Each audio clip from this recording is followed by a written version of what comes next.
Carl, we'll start off with Sunday's defeat at Halifax. Disappointing day at the office. Yeah, and one nobody saw coming. After the highs of the week before, and everyone had a bounce in their step, and everything was. I don't think anybody's seen that coming. We knew Halifax were going to be up for it because they had to win to stay in the cement their place in the top four. So we were aware of that. We were prepared to try and counter that, but on the day I think we played poorly and they played okay. So full credit to them. They've made the top four. Congratulations to them and all the other teams who's made that top four. But it was a fixture, a game that nobody's seen that coming. We were all confident coming into the ground, and I suppose the supporters were and the players were, and it was just one of them games that just got away from us, and to probably a team that was desperate as much as we were. This week, Steve Snitch has departed the club, and Ryan Verlinden's come in on a loan swap deal with Featherstone Rovers, and a player eager to come and play for the Dons. Oh, listen, Featherstone done a lot of work to bring Ryan over, and they waited. They were very, very patient to bring him over, and for one reason or another, he's not been getting in this last few weeks, and he's been doing okay in the reserve grades. But we think he's a player who's probably too good to be playing at that level, and we have an eye on next season and recruitment, regardless of the division. And Snitchy was trying, and I think it was getting to him a little bit, like he said in his interview. It was a tough place to be, and would Steve Snitch want to be in Championship 1 if the worst happened? Maybe not. He's probably too good of a player to be in that division. So it just worked out, for both parties well. We've got some real good young back rowers at the club, and we need to start having a look at them and putting them in. So, listen, Steve was fully understood where we were coming from. He accepted it, and once I think Gary explained it to him, and he's been great for us last year, and he's been having a knock this season. So we wish him all the best, and he wishes us all the best. So we move on, and we part on good terms. Ryan as well is a big fella, looking good for the weekend, with Doncaster having a bit of a few forwards are injured going into the game, and is going to fill that gap? Well, that's up to Gary, but another reason we brought Ryan, there's a couple of the front rowers busted at the moment, and we may have to leave them out this week, with a week off next week, and then we've got them the new competition. As soon as that league finishes on Sunday, we can forget about that, because it's been a horrendous season for us, and we go into another competition and see how we can go in that.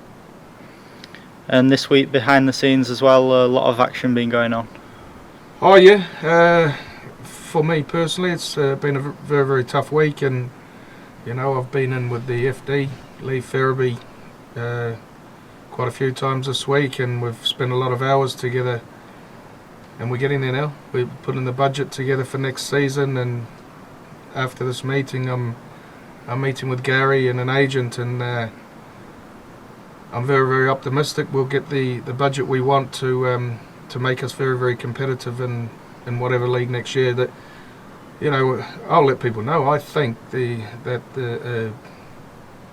the contract you give to a player, in a quality player in Championship 1, is the same contract you'd give to a player in Championship. So I ain't giving up, and I keep saying this to everyone. Everyone else has probably given up, but I won't give up until it's mathematically impossible. So the calibre of player we're going to sign, if we do the miracle and stay up, is still going to be the same players we want to sign as if we go down. So I'm very, very, like I say, optimistic that I'll get there with Lee, and then we just need to run it past Gavin Baldwin next week, and then hopefully get the green light to start cracking on with some signings for the club for next season. And we're quietly confident that we'll have a real good side down at the Keepmoat next year.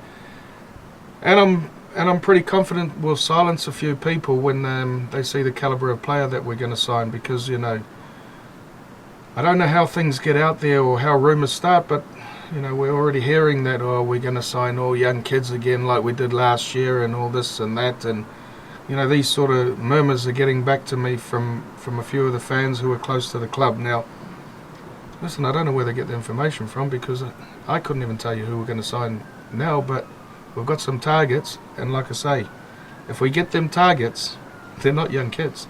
You know, we need to get it right and get a real good mixture of some tough, experienced players, and some very, very clever experienced players, and some very, very enthusiastic, keen as mustard younger players. So, listen, I keep telling everyone we made a few mistakes.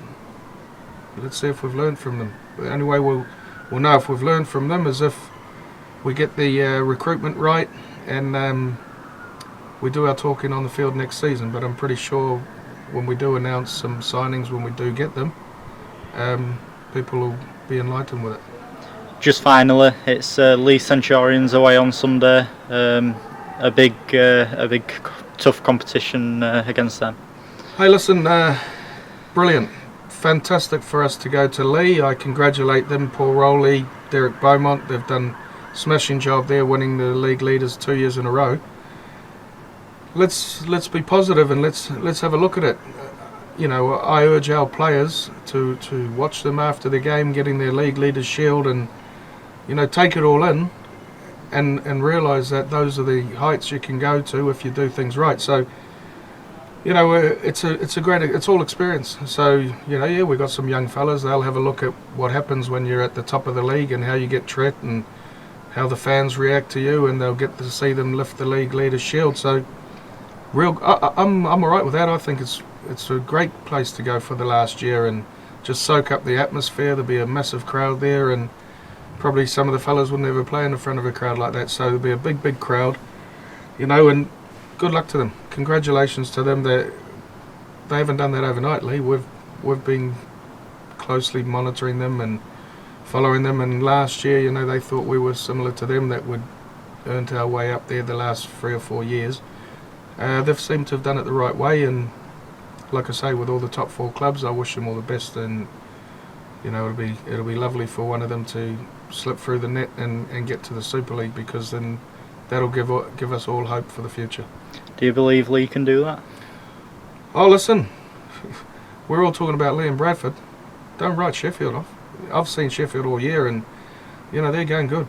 If you want to write them off, they're happy for you to do that, I would say. I don't want to put any pressure on Mark there, but listen, Leigh, Bradford, Sheffield, Halifax, yeah, of course, they can all do it, but, you know, my fingers are crossed that one of them do it, so we can, like I say, so in the future that we can all see it's achievable. And, you know, the ambitious people we have around this place, if they do it and we can see it's achievable, then it might just make us think, well, you know, let's have a knock at it. We need to start building again, so why can't we just build like that? So, like I say, fingers crossed that one of them get through, and it'll be brilliant for the game.